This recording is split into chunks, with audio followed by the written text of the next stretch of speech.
পৃথিবীর সবচেয়ে পাওয়ারফুল কম্পিউটারের নাম হচ্ছে দি ক্রে 1 সুপার কম্পিউটার। আমেরিকার মিলিটারি বেজে বিভিন্ন ম্যাথমেটিক্যাল ইকুয়েশন ড্র করার জন্য এই কম্পিউটার তারা ইউজ করে। এরকম 10,000 সুপার কম্পিউটার মিলেও একটা হিউম্যান ব্রেইনের সমান হবে না। চিল্লায় পড়েন সুবহানাল্লাহ। তাহলে ছেলে হোক মেয়ে হোক শুকরিয়া করব কার?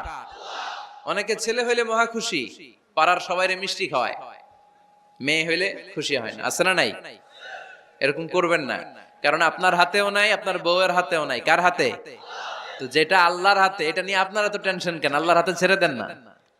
আবার অনেকে টানা ছেলে হইতেছে 1 2 3 4, খালি দোয়া করে আল্লাহ একটা মেয়ে দাও, মেয়ে দাও। পঞ্চমবারে হইছে আবার ছেলে। আছে? আবার অনেকের টানা মেয়ে হইতেছে 5টা মেয়ে, খালি দোয়া করে আল্লাহ একটা ছেলে দাও। ষষ্ঠবারও হইছে মেয়ে। এটা আমার হাতেও নাই, আপনার হাতেও নাই, ডাক্তারের হাতেও নাই। কার হাতে?